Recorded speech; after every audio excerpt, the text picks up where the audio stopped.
जीत ये सामूहिक जिम्मेदारी होती है, सबको अपनी जिम्मेदारी लेनी चाहिए। और मेरा ख्याल है कि ये अब वो समय नहीं है कि एक दूसरे पे ब्लेम किया जाए। ये ज़रूर है कि इस बात पर चिंतन करने की ज़रूरत है, मंथन करने की ज़रूरत है। देवराज जी को चाहिए था, उस समय वो मंत्रिमंडल में थे और बहुत महत्वपूर्ण पद पर थे। अगर उनको कुछ गलत दिखाई पड़ रहा था तो उस समय उसको नोटिस में लाना चाहिए था, राहुल गांधी जी के कांग्रेस अध्यक्षा के नोटिस में। अब चुनाव हारने के बाद अगर इस तरह की बात करते हैं तो मैं समझता हूँ ये उचित नहीं है। और बिग फाइट लाइव में आज हमारा सवाल है, क्या कांग्रेस की हार के लिए टीम राहुल जिम्मेदार है? आप अपनी राय बता सकते हैं। firstindianews.com हमारी वेबसाइट है, वहां लॉगिन करके आप अपनी राय बता सकते हैं। इसके साथ साथ फेसबुक और ट्विटर के जरिए भी आप बता सकते हैं कि इस मसले पर आप क्या सोचते हैं। और इस वक्त हमारे साथ एक कॉलर श्री गंगानगर से जुड़े हैं, नरेंद्र सेतिया जी। नरेंद्र जी बताएं, क्या सवाल है आपका? सर नमस्कार सर, मेरा सवाल गिरिराज जी से है कि पिछली बार जब राजस्थान विधानसभा में इनकी करारी हार हुई, उसके बाद ये सभी नेता और ये सभी ये कह रहे थे कि हम पब्लिक में जाएंगे और पूछेंगे ये हमारी हार का कारण क्या हुआ। फिर ये लोग फिर एसपी ऑफिस में बंद हो गए और इनकी हार जो अब इनके सामने है। तो मैं ये पूछना चाहता हूँ ये विचार मंथन किसके साथ करते हैं और किसकी रिपोर्ट किससे लेते हैं, एक बात। दूसरी बात है कि मैं इन सभी पार्टियों को एक राय देना चाहता हूँ कि ये अपनी एक वेबसाइट बनाएं जिसमें ये पब्लिक की ओपिनियन ले कि हम हारे हैं तो हम क्यों हारे हैं, यदि पब्लिक ने हमें वोट नहीं दिया तो क्यों नहीं दिया, और ऐसी हमारी क्या कमियां रही। जैसे कांग्रेस ने जाते जाते अभी 4.5% जो है मुस्लिम वोटों का रिजर्वेशन दिया, जब सारी जनता पूरी जनता इस आरक्षण से परेशान है, इससे दुखी है, और जाते जाते इन्होंने 4.5% आरक्षण का, मुस्लिम आरक्षण का भी एक सर्कस का जो तीर वो निकाल के छोड़ा। और इनको करारी हार के बावजूद भी इनको ये समझ नहीं आया कि हम क्यों हार रहे हैं। और ये सभी लोग, ये सभी नेता, इनके सभी प्रवक्ता टीवी के ऊपर बैठ के मोदी जी के ब्लेम करना, उनकी आलोचना करना, इसमें इतना टाइम खराब किया है कि इनको ये पता ही नहीं लगा कि हमारे विरुद्ध लहर चल रही है। और ये लहर समझने के बजाय उल्टा जी बिल्कुल बिल्कुल नरेंद्र जी, एक अहम सवाल किया गिरिराज जी, जिसका हम जिक्र कर रहे थे कि सलाहकार क्या ऐसे लोग होते हैं जिनमें समझ नहीं है? उन सलाहकारों को चुनने वाले की समझ पर भी सवाल खड़े होते हैं। और दूसरी बड़ी बात है कि हर बार दोनों पार्टियां दावा करती हैं कि हम लोगों से जुड़े हुए हैं, लोगों के लिए काम कर रहे हैं, लोकतांत्रिक है। फिर ये लोकतंत्र क्या आंतरिक होता है और आंतरिक भी कमज़ोर होता है? नरेंद्र सेतिया जी ने जो कहा, वो नरेंद्र सेतिया जी को मैं बताना चाहता हूं कि आपने कहा विधानसभा चुनाव के बाद आपने किससे चर्चा की। चूंकि विधानसभा चुनाव के बाद लोकसभा के चुनाव में मात्र 3 महीने का समय बचता है राजस्थान के अंदर, और राजस्थान में पिछले 3 ट्रेंड ऐसे हैं कि जिसकी विधानसभा बनती है लोकसभा में ज़्यादातर सीटें उसी को मिलती है। जब भारतीय जनता पार्टी की सरकार बनी थी 21 सीटें आई थी, कांग्रेस की सरकार बनी जब कांग्रेस की 21 सीटें आई थी, मात्र 4 सीटें ही भारतीय जनता पार्टी की ज़्यादा आई है। दूसरी बात आपने जो कहा कि समय, एक मिनट सुनिए जी, एक मिनट मेरी बात पूरी होनी चाहिए। दूसरा आपने कहा कि सारा समय नरेंद्र मोदी जी के ऊपर लगाया।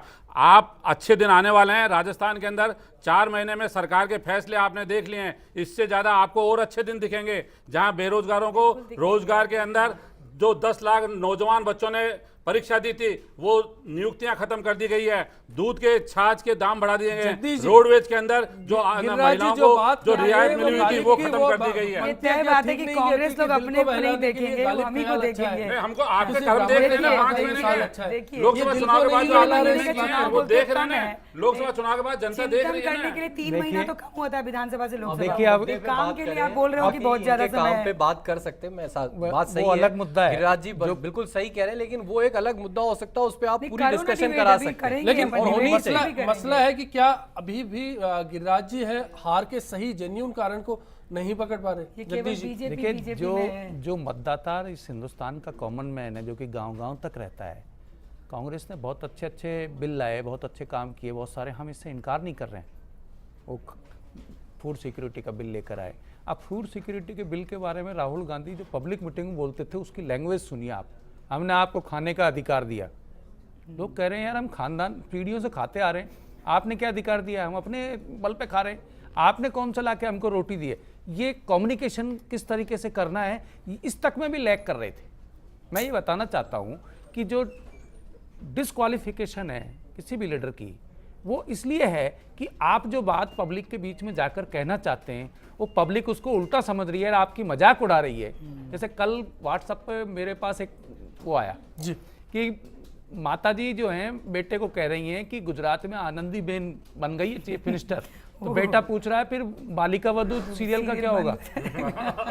ये कम्युनिकेशन गैप। तो हम समझ ही नहीं रहे हैं चीजों को, और यही दिक्कत जो है वो कांग्रेस पार्टी में व्याप्त हो वाली गई है। जो बात है वो यहाँ आ जाती है। लेकिन आज शशि थरूर का कहना था कि पार्टी में आंतरिक लोकतंत्र नहीं है। पार्टी में जैसा कि जिक्र किया गया कि चुनाव से पहले क्यों नहीं बोला गया, मिलिंद देवड़ा पहले भी बोल सकते हैं, लेकिन पहले वो प्लेटफॉर्म नहीं मिला सही से, पहले उनसे पूछा नहीं गया, पहले उनकी राय को तवज्जो नहीं दी गई, या फिर वहां तक जाने का रास्ता खुला नहीं था, और रास्ता खुला तो बात और टॉपिक देकर बात की जाती। देखिए इसमें प्रॉब्लम क्या थी कि पहले जिस खूंटे के से अब वो अपना छींका छुड़ाकर भागना चाहते हैं उसी के बल पर तो वो यहाँ तक पहुंचे हैं कि बोलने की स्थिति में। कमल आप क्या कहेंगे? क्या बात? मेरा एक कहना है कि देखिए अब ये सब कुछ हो गया, अब आप निडरता से एक अच्छे लीडर की तरह अपनी हार स्वीकार करते हुए एक बड़ा कदम उठाइए, इस्तीफा दीजिए। चाहे आपकी कमेटी माने ना माने, कार्यकर्ता माने ना माने, मैं इस्तीफा देता हूं क्योंकि ये हार हुई है, मैंने इसकी जिम्मेदारी ली है, मैं इसका इस्तीफा देता हूं, मैं नहीं रहूंगा। अब आपकी बहुत अच्छा है कि आप मुझे चाहते हैं, लेकिन मैं इस्तीफा दूंगा और मैं एक अहम सवाल, ये काम कौन करेगा? वहां नीतीश नीतीश कुमार जी इस्तीफा देते हैं मुख्यमंत्री के पद से, चाहे वो बाद में वापस बन जाएंगे जब वापस चुनाव होने वाले हैं अगले अक्टूबर में, लेकिन बात तो है ये चीजें क्यों नहीं हो रही है? क्या ये सब दिखाने के लिए राहुल गांधी और सोनिया गांधी चले जाते हैं तो कांग्रेस के पास पीछे कोई नहीं बचता नाम लेवा? क्यों कांग्रेसी की मजबूरी है कि आपके सिवा कोई नहीं? देखो कांग्रेस का तो एक बहुत लंबा इतिहास है, और कांग्रेस गांधी परिवार से मैं जानना चाहता हूं कि तमाम बलिदान हो गए, लेकिन ये क्या मजबूरी है? कांग्रेस 1885 में कांग्रेस का गठन हुआ था, अनेकों कांग्रेस के अध्यक्ष रहे हैं, गैर गांधी परिवार के भी रहे हैं, गांधी परिवार के भी रहे हैं, बीच में भी ऐसा काल आया जिसमें गैर गांधी परिवार के अध्यक्ष रहे हैं। कांग्रेस हमेशा जिंदा रही है, उतार चढ़ाव आते रहे हैं, आगे भी जो है कांग्रेस हमेशा जिंदा रहेगी, ऐसा कहीं नहीं है। राजनीतिक रूप से विपक्ष जो है वो आरोप लगा सकता है, भारतीय जनता पार्टी आरोप लगा सकती है, लेकिन अपने खुद के गिरबान में झांक के देखें, अपने खुद के पार्टी के आंतरिक उसमें जाके देखें कि पहले पार्टी की क्या स्थिति थी, क्या हो चुकी है। आज अहंकार में आके बात करें, कांग्रेस को दोष दें, पहले अपने खुद के घर को भी देखें कि आज ठीक है जीत मिली है, जनता ने मैंडेट दिया है, पहली बार 283 सीटें मिली है, लेकिन इसी भारतीय जनता पार्टी को देश ने 2 सीटें भी दी थी। इसको भी आपको ध्यान में रखना चाहिए। कांग्रेस के ऊपर ही सारा दोष दें, पार्टी हारी है। निश्चित रूप से राहुल गांधी और सोनिया गांधी ने आगे बढ़ के ये कहा कि हाँ हमारी जिम्मेवारी थी और देश की जनता ने जो मैंडेट दिया हमारे खिलाफ दिया, लेकिन क्या गिरिराज जी की बात जिम्मेदारी का आगे क्या उसका जवाब दो ना। अश्विनी एक बात नहीं, मेरी बात सुनिए। आप कह रहे हैं कि बीजेपी अहंकार में बयानबाजी कर रही है। बीजेपी ने कहीं भी बयानबाजी नहीं की, हमारे किसी लीडर ने नहीं किया कि आपके कांग्रेस के आंतरिक लड़ाई में हम लोग डिबेट में शामिल भी नहीं होना चाहते हैं। आप जाने, आपका कुनबा जाने, आपका घर जाने। हमने पूरे चुनाव में अगर हमारी रणनीति थी, हमने अपनी बात कही, आपने कभी भी अपनी बात नहीं कही। और दूसरी बात जो मैं लास्ट में समअप, अगर टाइम भी खत्म हो रहा है, मैं ये बोलना चाहूँगी कि हमने एक नारा दिया कि कांग्रेस मुक्त भारत, जनता ने इसको स्वीकार किया। अब मैं कांग्रेस के भले मानस के लिए कह रही हूँ कि कांग्रेस में अगर सुधार चाहते हैं गिरिराज जी, तो बड़े नेताओं को निवेदन कीजिए कि गांधी मुक्त कांग्रेस बनाइए। देखिए कांग्रेस कैसे उन्नत होगा। बहुत उन्नत और संपन्न और समझदार लोग हैं आपके कांग्रेस में, जिनको आगे लाइए। में लौटते हैं, आप बने रहिए। मेरा ये मानना है कि हार के लिए राहुल गांधी जिम्मेदार है और उनकी पूरी टीम है वो भी जिम्मेदार है, क्योंकि जो राहुल गांधी ने चुनाव से पहले जो योजनाएं और लोगों को लाभान्वित करने के लिए जो भी बोला था वो पूरा वो कर नहीं पाए थे। कि राहुल गांधी अपनी आवाज़ जनता तक नहीं पहुंचा पाए। जिस प्रकार बीजेपी नेता मोदी साहब जो रैलियां करते हैं और अपनी रैलियों के अंदर जो सुझाव देते हैं, सब जो कथनी कहते हैं उसको पूरा करके बताते हैं। राहुल गांधी को प्रोजेक्ट करके बहुत बड़ी गलती की है, क्योंकि वंशवाद को बढ़ावा मिला है। प्रधानमंत्री के लिए कांग्रेस में योग्य नेता राहुल गांधी ही नहीं थे, इसकी जगह और भी काफ़ी योग्य नेता बैठे हैं, उनको कांग्रेस को आगे लाना चाहिए था। तू ही था मौला, तू ही मौला मेरे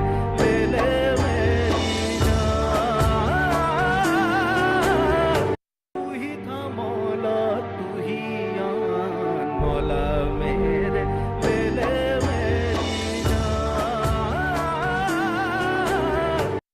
मिलिंद देवरा मंत्री थे और वो भी राहुल गांधी की टीम में माने जाते थे, और वो इसका खुलासा करें कि जो टीम थी या सलाहकार लोग थे उनकी राय के कारण ये पराजय के दिन देखना पड़ा। यही बात आज सत्यव्रत चतुर्वेदी ने भी कही है कि राहुल के फैसलों ने या राहुल के सलाहकारों ने इस कांग्रेस को डुबोया है। तो अब साफ है कि राहुल का नेतृत्व असफल हो चुका है, और भविष्य में जिस तरह से श्री नरेंद्र मोदी जी का नेतृत्व को देश की जनता ने सर्वमान्य ढंग से स्वीकार किया है। देखिए, कांग्रेस को अपने आप को बचाना होगा तो उसकी जो कार्यप्रणाली है उसको ठीक करना होगा। अब अभी कांग्रेस की जो मीटिंग हुई, इस मीटिंग में सोनिया गांधी, राहुल गांधी दोनों ने इस्तीफा जो है पेश किया, तो बिल्कुल नाटक की तरह लगता है। इसमें विश्वसनीयता नहीं है। गंभीरता के साथ विचार होना चाहिए था कि कहाँ हमारी कमी है। और आज हमारा सवाल था, क्या कांग्रेस की हार के लिए टीम राहुल जिम्मेदार है? इस पर हमने आपसे राय जानना चाहा तो 67% दर्शक मानते हैं कि ऐसा नहीं है, जबकि 33% मानते हैं कि हाँ, टीम राहुल जिम्मेदार है। एक बात निकल कर आई कि लोगों का मानना है कि टीम राहुल जिम्मेदार नहीं है, जैसा कि जगदीश जी आप जिक्र कर रहे थे, तो चीज़ निकल कर आ गई। लेकिन अब क्या नहीं लगता कांग्रेस के लिए समस्या है, क्योंकि एनसीपी अब महाराष्ट्र में बोलती है, शरद पवार हो, प्रफुल्ल पटेल हो, आगे आकर बोलते हैं कि कांग्रेस अपने दम पर चुनाव नहीं जीत सकती। महाराष्ट्र में अगर जीतना है तो फिर विधानसभा चुनाव में हमें मौका दीजिए मेन स्ट्रीम में। देखिए, प्रफुल्ल पटेल का वो इंटरव्यू मैंने देखा है जिसमें से कि ये बात आप कोट कर रहे हैं। वो तो अपना चुनाव ही नहीं जीत सके, और खुद बोले, खुद ने स्वीकार किया कि मुझे खुद ही पता नहीं चला कि हो क्या रहा है। उन्होंने कहा कि मुझे मालूम है कि कुछ संकटों का मैं सामना कर रहा हूँ, लेकिन 2.25 लाख वोटों से हारूंगा ये मैं ही अंदाजा नहीं लगा सकता, जबकि वो 1.5 लाख वोटों से पिछली बार जीते थे। यानी कि जो लॉस है वो 3.5 लाख वोटों से 3.25 लाख वोटों का है। 2.5 लाख आप हारे और 1.5 लाख से जीते थे, वो रिकवरी। यानी कि 3.25 लाख वोटों से जो आदमी हार रहा है, जिसको खुद का पता नहीं, वो ये कैसे क्लेम कर सकते हैं कि कांग्रेस पार्टी उनके पास आए लड़ने के लिए? ये तो अपने आप ही लेकिन ये जो तस्वीर है, इसमें सहयोगियों को मौका मिल गया, कांग्रेस के लिए ये थोड़े मुश्किल हालात हैं। अरे सबको मौका मिल गया, पता नहीं आपका ये सर्वे कैसे चल रहा है, मैं ये समझ ही नहीं पा रहा हूँ कि 67% लोग ये मानते हैं। मैं बता रहा हूँ, राय पूछी गई। इसमें एक और बात, इसमें गौरतलब बात यह है कि आप जो बात कर रहे हैं ना, उस बात में आपके सवाल को देखिए, राहुल टीम, आपको सवाल पूछना चाहिए कि राहुल की जिम्मेदारी है या नहीं, फिर लोग उसका जवाब देंगे। क्योंकि एक मुद्दा था, सवाल राहुल की टीम से ही खड़ा हुआ। में तो फिर आपने उन्हीं को शामिल किया ना, जो कि लैपटॉप और आईपैड लेकर घूम रहे थे वहां। वो तो शायद लोग उनको तो नेता कौन था उसमें? कांग्रेस पार्टी के जब तक लीडर, जो जमीन से जुड़े हुए लीडर हैं, जब तक वो जवाबदारी नहीं लेंगे या उनको जवाबदारी दी नहीं, ऐसा माना जाए काबिल नेताओं को दरकिनार किया गया था इस पूरी कैंपेन के दौरान। बाकायदा काबिल नेताओं को नहीं, इस पार्टी का तो हाल ये था कि इसने अपनी सरकार के प्राइम मिनिस्टर तक को भी मतलब सार्वजनिक तौर पर इलेक्शन कैंपेन से बाहर। एक बड़ा सवाल है, क्योंकि मनमोहन सिंह जब आए रामलीला मैदान में, उनकी जो मीटिंग रखी गई, उस दौरान भी काफी भीड़ मैं कह सकता हूं कि नहीं थी। एक पर्टिकुलर प्रकोष्ठ के नाम पर वो मीटिंग कर दी गई, जबकि प्रधानमंत्री देश का आ रहा है। क्या कहना चाहेंगे गिरिराज जी इस पर आप? नहीं, निश्चित रूप से प्रधानमंत्री जी जो आए थे वो सिलेक्टेड लोगों को बुलाया गया था, कोई आम पब्लिक मीटिंग नहीं थी उसके अंदर जो है, और इसीलिए सीमित स्थान और सीमित लोगों को बुला के प्रधानमंत्री जी अपनी बात कहने के लिए शख्सियत है मनमोहन सिंह की, या फिर आपके पास जो काबिल नेताओं की फौज है उसका इस्तेमाल नहीं किया गया?